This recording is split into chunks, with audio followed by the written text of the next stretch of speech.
कटारिया के बाद अब मेवाड़ में किस करवट बैठेगी राजनीति? गहलोत ने क्यों कहा था कि मेवाड़ को बनाना है कांग्रेस का गढ़? क्यों कांग्रेस तलाश रही है मेवाड़ में पावर सेंटर?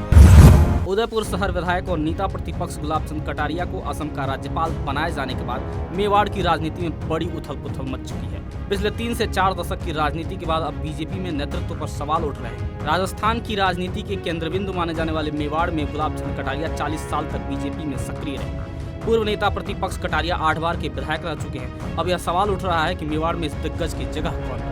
इन सब कयासों के बीच मेवाड़ के पूर्व राजघराने के सदस्य डॉक्टर लक्षराज सिंह मेवाड़ के राजनीति में उतरने की चर्चाएं भी तेज हो गई हैं। राजनीतिक गलियारों में अभी चर्चा है कटारिया की सीट पर बीजेपी अब यूथ आइकन कहे जाने वाले लक्षराज सिंह पर दांव चल सकते हैं। हालांकि इन सवालों को लक्षराज सिंह मेवाड़ भले ही स्पष्ट तौर पर ना सुलझाएं, लेकिन वह इन दावों को स्पष्ट तौर पर नकार भी नहीं रहे। कहीं न कहीं वो अपने सियासी भविष्य को तलाशने में जुटे हुए हैं।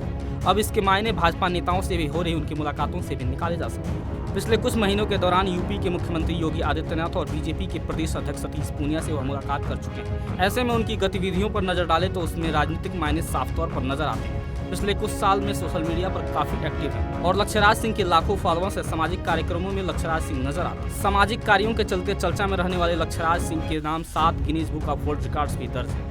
इन सब के बीच बीजेपी के लिहाज से देखें तो बात सिर्फ उदयपुर शहर की सीट या विधानसभा दावेदारी को लेकर ही नहीं है, क्योंकि कटारिया का प्रभाव क्षेत्र उनके गृह जिले उदयपुर के साथ बांसवाड़ा, डूंगरपुर और प्रतापगढ़ जैसे आदिवासी इलाकों में भी है।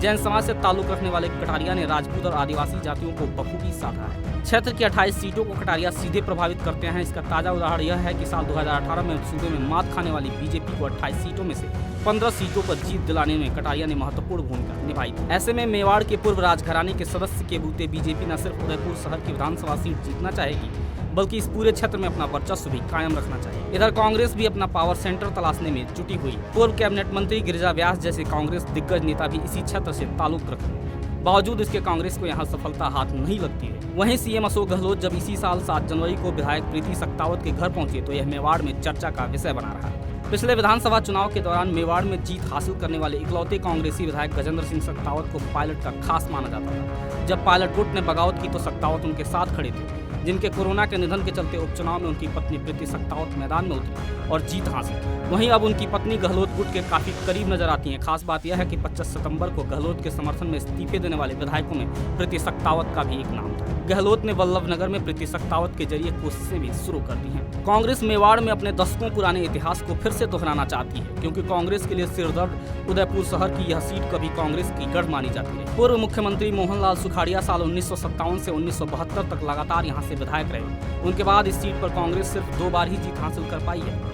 ऐसे में कांग्रेस और खुद मुख्यमंत्री अशोक गहलोत भी इस सीट को अपना गढ़ बनाना चाहते हैं, जिसे वह सार्वजनिक तौर पर जाहिर भी कर चुके हैं। जब वल्लभनगर विधायक के आवास पर सीएम पहुंचे तो चर्चाएं तेज हो गई।